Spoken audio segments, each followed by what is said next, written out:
Mga kababayan, sabay-sabay po natin panoorin si VP Inday Sara Duterte sa kanyang press conference na kung saan mga kababayan sinagot na niya ang mga pressing issues tungkol sa kanya. Katulad na lang mga kababayan sa gusto ng kampo ng mga Dilawan, Pulahan, Bangagan mga kababayan na ipapa-inhibit daw ang mga senatong na bias na daw sa impeachment kay si VP Sara. At yung pagkabuking mga kababayan na mayroong kumpanya ng isang bilyonaryo na nasa likod sa pagpapademolish sa imahe ni VP Sara Duterte. At marami pang iba, panoorin niyo po. Ma'am, there's a phone-in question here from the Billionaire News Chat.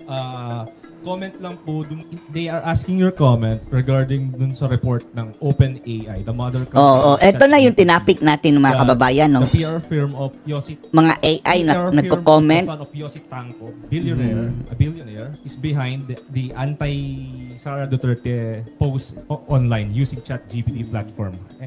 Your comment, ma'am. Oo.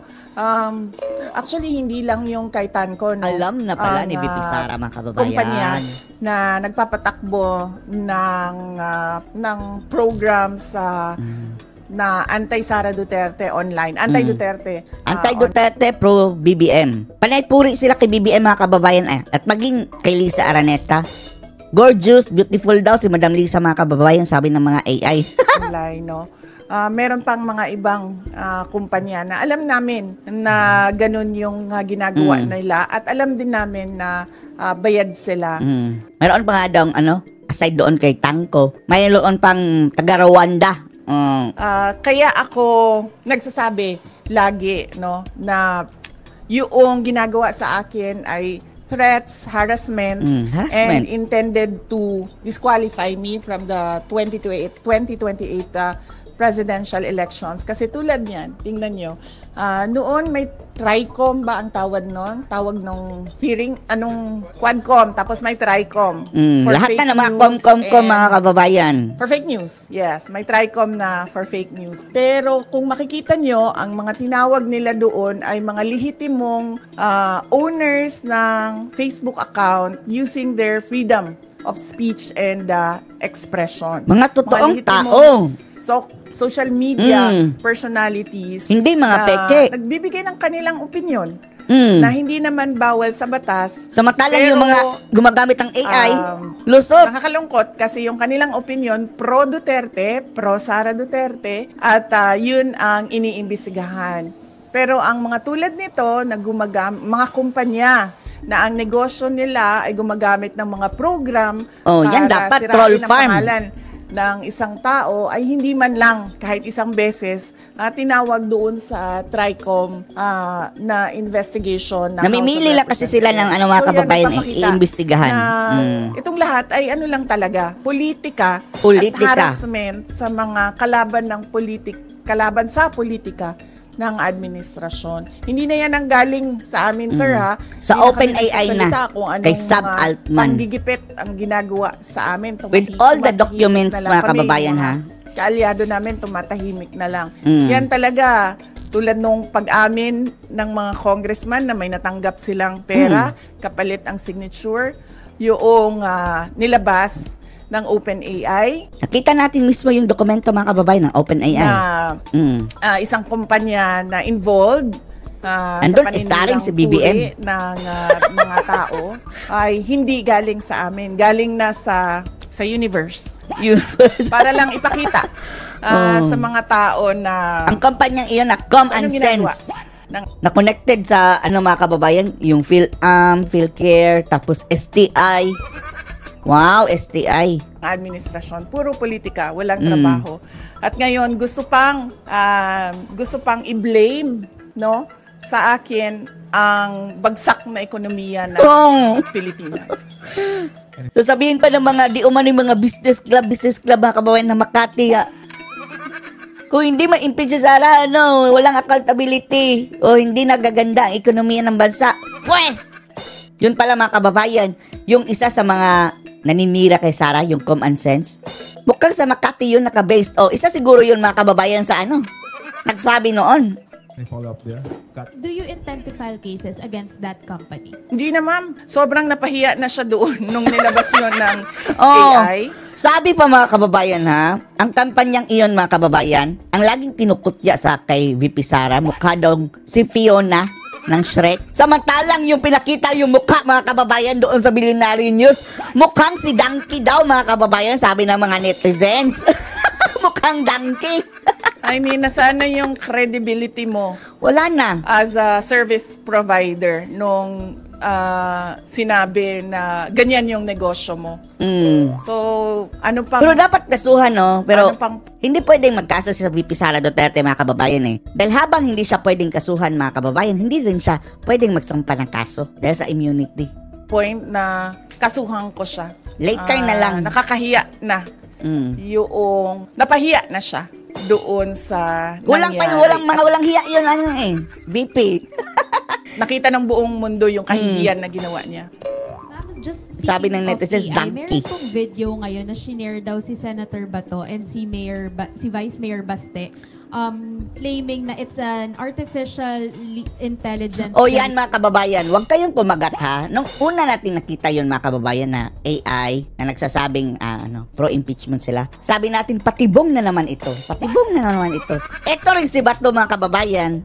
Hindi masyadong techie kasi hindi marunong kumilati sa AI mga kababayan. Naniwala at isinare.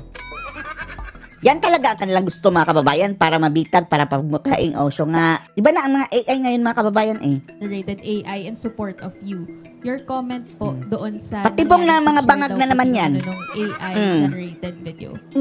Wala naman problema siguro sa sa pag-share ng AI video in support of sa akin. Basta hindi ginagawang negosyo. Kung baga, if I were Pero sigurado tayo mga kababayan, ang purpose noon, paglabas ng video na AI, ay para pakagatin ang mga ka-DDS. At in-use nila mga kababayan, ipalabas, mga syunga, ganyan. social media, I were a social media account owner and gagawa ako ng AI to support a certain personality, walang problema doon kasi hindi ko naman siya ginagawang negosyo eh. Hindi ko naman binibenta sa mga tao yung produkto ko eh. No more questions on that topic. We move to the last two topics po. Ititwist na naman nila yung sinabi ni Sara mga kababayan na parang papalabasin nila na si Sara ang nagpalabas ng AI na iyon. Walang time si Sara ng ganyan. Hindi kailangan ng AI ni Sara. Sige, imbestigahan natin kung sino nagpalabas ng mga kababayan. Mga pro Duterte na AI generated. Pero sa tingin natin, ginagamit lang yung patibong ng mga bangag na naman mga kababayan. Yung ganyan sila maglaro para papalabasin yung kumagat o sasabihan bobo. Kagaya nung mga picture-picture ng mga peke mga kababayan. Papalabas nila o ipapalutang nila, and then kapag mayroong nag-grab at mag-share ng mga ka-DDS, yun ang makakasuhan. Kaya mag-ingat kayo mga kababayan sa pag-share ng mga impormasyon sa internet na hindi kayo sigurado. Dahil baka bitag lang yan Yung ilan mga kababayan, kagaya lang nung nakasuhan ng inciting to sedition, akala niya sinabi talaga yun ni BBM. At akala niya legit. Kinapi mga kababayan, ginrab, dinownload, tapos nire-upload. And then, siya na ang hinuli ng NBI. Kaya mag-ingat kayo sa ganyan mga kababayan, mga patibong na ICC? kagagawa ng bangag. Para iterate na lang yung comment nyo regarding the call for some senator judges to inhibit, specifically those daw po na who you endorsed in the 2025 midterm election. Ang kakapal ng pagmumukha nila mga kababayan, ipapa-inhibit nila ang mga kakampi ni Sara mga kababayan, samantalang yung anti-Sara Duterte, okay lang. Mga bugok. Okay. Hindi kasi tayo pwede magpa-inhibit ng mga tao, ng mga senators. Hindi kasi tayo pwede magpa-inhibit ng mga senator judges based on bias. Dahil ang posisyon lang naman ng isang tao is you are for or against. Inday Sara, no? Kung ganun ang ating basehan sa inhibition ay dapat din natin ipa-inhibit ang mga senators na meron ding bias against Sara Duterte, no? Tulad na lang ni Senator Risa Ontiveros na in a public speech, sinabi niya na lahat ng mga bagoong Pilipinas At hindi rin ba nila naisip mga kababayan? Example, mapa-inhibit ang 12 na senador. 12 na lang maiiwan. Kung ang 12 iyon mga kababayan ay gusto ma-impeach si VP Sara Duterte, kulang pa rin sila sa numero. Anong kabulukan niya? Sige, magpa-inhibit kayo. Kailangan talaga, ano ba term na ginamit? Kailangan burahin or kailangan masakin, kailangan sirain, gibain ang pamilyang Duterte. Sinabi yan ni Virus mga kababayan, Risa Ontiveros, na ano daw babalik na daw mga kababayan ang mga diktador na naman, mga Duterte sa 2028 sa pamamagitan ni Sara. So kung ganon na magpa-inhibit tayo based on bias, ay madaming senators ang Lahat. ipapa-inhibit. Lahat sila. For or against Sara Duterte. Kaya sinasabi Walang mangyayari impeachment niyan. Walang matitirang senador. bigyan na natin yung benefit of a doubt dyan sa ating mga senator judges na gagawin nila ang trabaho nila ng patas according to sa sinumpaan nila as senator judges. Follow-up question, the Makati Business Club and other business groups are urging the Senate to continue your... Makati Business Club, talaga lang ha, na talagang lahat ng Makati Business Club ang nagsasalita niyan. Gusto daw nilang matuloy ang impeachment ni VP Sara Duterte mga kababayan. Tanungin natin lahat sila. Sige. Impeachment trial, to convene your impeachment trial. Sabi nila, it will show accountability, it Ang sigurado niyan mga kababayan, yung kakampi lang yan ni Bangag at mga dilawan. will boost investor confidence. Your response to that call of the business sector? Kahit na Itong mga ungas mga kababayan, no, nagkiklaim na sila ang mga business sector na daw. Ilan lang naman yung mga bugok na yung mga kababayan, yung mga noisy minority, bully minority. Nag-claim na sila ang business sector, mga kababayan. Pweh! nandyan o wala yung impeachment, wala na talagang investor confidence dito sa ating bayan. Kung nakikita nyo, bagsak ang foreign direct investment sa ating bayan, no? Kaya wag nila ako gawing rason kung bakit pangit ang takbo ng ating ekonomiya ngayon. Bakit hindi nila kasiguin si Bangag, mga kababayan, na naglilibot pa sa buong mundo para daw makalikom ng investors? Wala! Zero investors sa ating bayan. At saka, nasa papel lang lahat, mga kababayan. Because impeachment, dalawa lang yung penalties dyan. Removal from office, tsaka perpetual disqualification from government. As if naman, kung ma-impeach si Sara Duterte, mga kababayan, dadagsa na ang mga investors dito sa ating bansa. Hindi nga ito nag-handle sa ating bansa, di ba? Ang presidente. Walang penalties dyan dahil walang kaso dyan. Ang impeachment ay removal process ng isang impeachable officers. Kung gusto talaga nila ng accountability, ay mag-file ng mga kaso dyan sa mga korte. Alam naman natin at alam naman nila na yung mga pirma ng mga congressman, unang-una, hindi nila binasa yung articles of impeachment. Pangalawa, marami sa kanila ang tumanggap ng budget, pera, kapalit ng kanilang parang blackmail. In fact, madami sa kanila ang umamin na may kapalit yung kanilang pagpirma doon sa articles conditional release, mga kababayan. So if we are to talk about accountability by business groups, dapat sino ba yung mga business group na yan? Paano ginawa yung ilan lang naman yan. Of impeachment at paano pinasa yung articles of impeachment papunta doon sa Senado. Any more questions regarding the impeachment matter? BP, good afternoon. So, haharap ka ba sa Senado dahil nag-issue sila ng SOMO? Hindi ko pa kasi pagkakaalam kung kinakailangan ang personal appearance. Yun ang hindi ko alam dahil hindi ko nabasa yung summons. Yung summons namin ay nandoon sa mga abogado. Papadala lang yan ng sulat, mga kababayan. At sila yung magdidesisyon kung ano yung gagawin doon sa summons. Ma'am, good morning again, ma'am. Any update, ma'am, with regards dun sa isang state party ng ICC na willing daw mag-adopt kay FPRD na any case mag-grant yung request for interim release? And any update po dun sa... Bawal pa yung i-discuss. Yung request for interim release ay nasubmit na ng Defense Council ni dating Pangulong Rodrigo Duterte. Nakalagay yon sa website ng ICC. Accessible yon sa ating lahat. At makikita natin doon kung ano ang mga pinagbasehan ng request for interim release, ano yung mga justification at explanations ng defense team ni dating Pangulong Duterte sa interim release. Merong mga redacted portions doon dahil naisip ng defense Nagalit si Conti, no, sa mga redacted.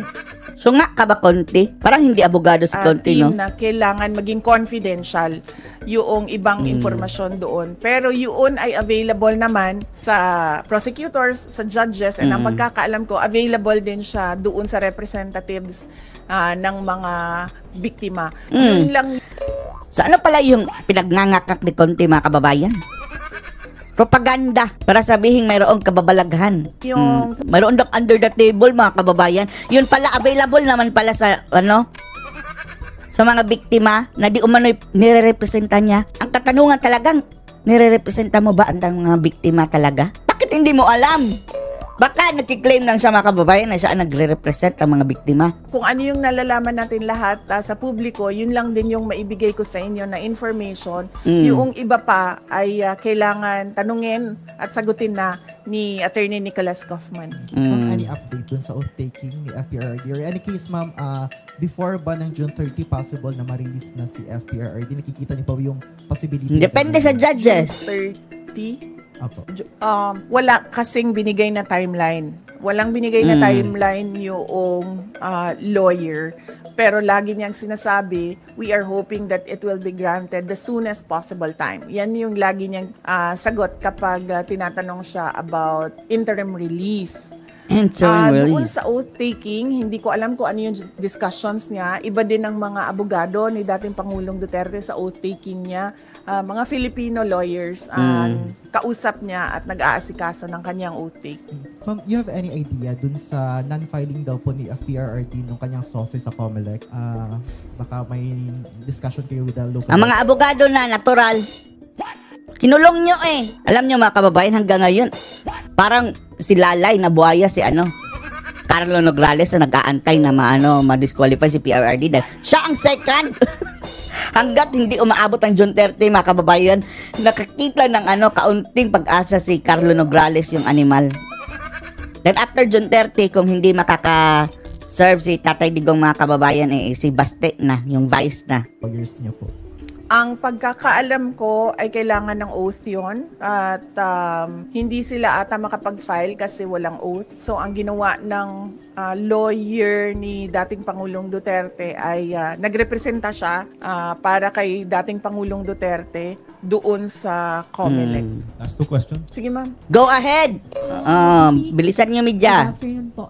Doon po sa case po ni FPRD, alam mo ba natin, ma'am, kung nag-file na po ng motion to respond ang prosecution with regards po doon sa request po ni former president po ng interim release? Alam ko po ba ma'am? Hindi ko po alam ma'am kung sumagot na po ang prosecution, no? Pero tanungin mo si sigurado po ako Conti. malalaman natin yung sagot ng prosecution dahil public po yung filing ng request at sigurado po public din yung sagot ng prosecutors. Follow up po. Ano Yung prosecutors, mga kababayan, ang sabi, hindi daw haharang. po ang reaction po natin dun po sa request po ni FPRD with regards to the interim release? Ang sa akin lang naman is makakabuti talaga sa kanya yun, ma'am, dahil Meron na maglalaba, 80 years magluluto. old na siya. At hindi lahat ng pangangailangan ng 80 years old ay nabibigay ng ICC detention unit dahil siya din ang kauna-unahang ICC detainee na ganun ang edad na medyo hindi lang siya senior, super senior na siguro Super ang tawag sa senior. kanya, ma'am, dahil 80 years 60 old nga ang na senior siya. eh. So, 80 na siya. mas maigi siguro na meron siyang interim release wherein meron din siyang available na mga nurses and caregivers na mag-assist sa kanya. And then, andun si Hanilet, Question po, Ma'am VP. sina VP. Meron po kasing lumabas na parang statement o balita quoting FPRD na parang hindi siya interesado dun sa oath-taking o yung gagampanan yung kanyang role bilang mayor ng nag-react po si Attorney Conti, sinabi po niya hindi daw po siya naniniwala na hindi Pangulong Duterte naman. Bakit naniniwala kayo dyan kay Conti? Siya ba si PRRD? Po bilang, ano po ang masasabi po natin dyan, ma'am? sa comment ni Attorney Conti. Ang Conti malapit na sa Castro, no? Papunta na siya doon. Magkamali ka lang ng spelling, Castro na yung Conti na yan eh. Conti, Castro. Hindi ko alam bakit hindi siya naniniwala. Pero Conti. kasi hanggang ngayon wala pang oath si dating Pangulong Duterte, no? So hindi pa namin alam dito sa Davao City kung mag-oath ba ang pinili namin na mayor ng Davao City. So on that note, yun lang ang pinagbabasehan namin. Sa ngayon, hindi siya uupo kasi wala pa siyang oath. Antayin natin siguro until June 30 kung may oath ula si dating Pangulong Duterte. Next question, Ms. Ruth. Thank you, sir. VP, nagkausap na ba kayo ni Attorney Guanzon? Kasi parang sa mga post kasi niya. Ang mensahe natin kay Guanzon, mag full-time DDS ka na lang, Guanzon.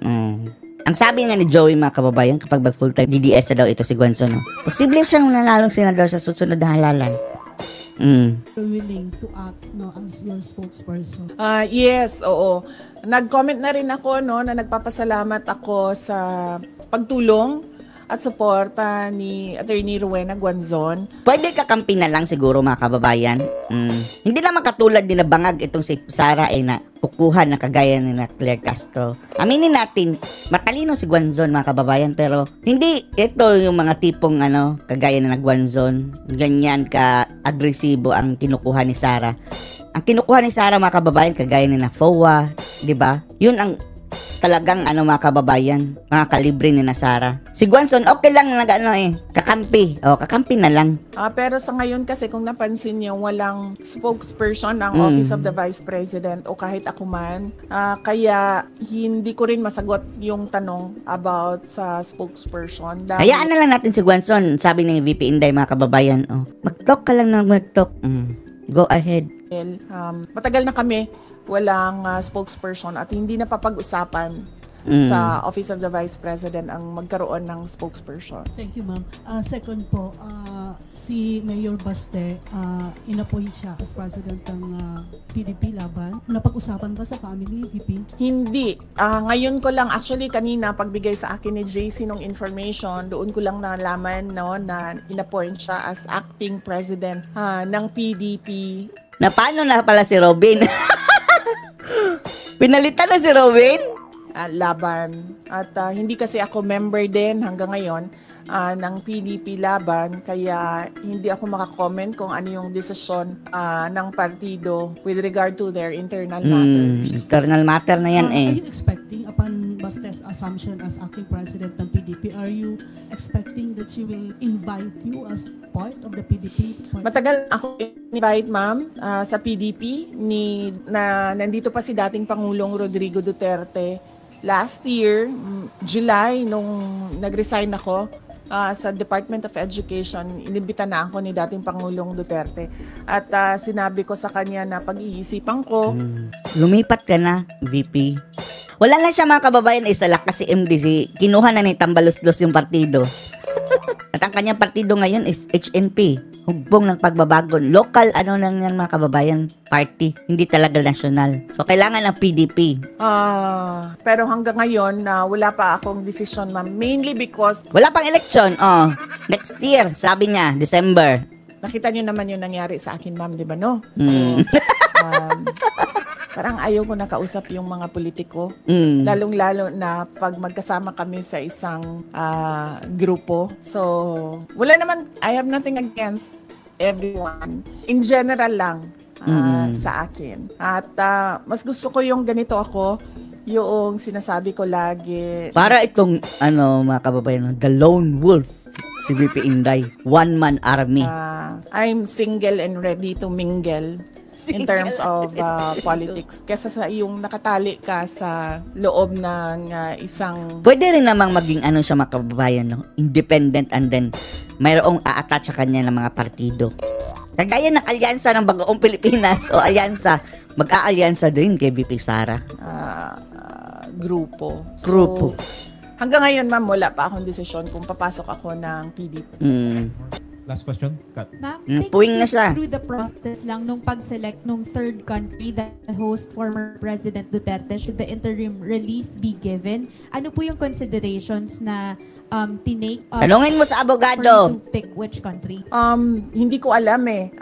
Kailangan si ni Nicholas Kaufman ang sumagot noong tanong na yan para comprehensive yung sagot niya kung paano umabot na merong request for interim release at merong country na nakausap. Sana Japan, no? Ano ba yun? Parang binigyan ng choices yung family or may isang choice lang po?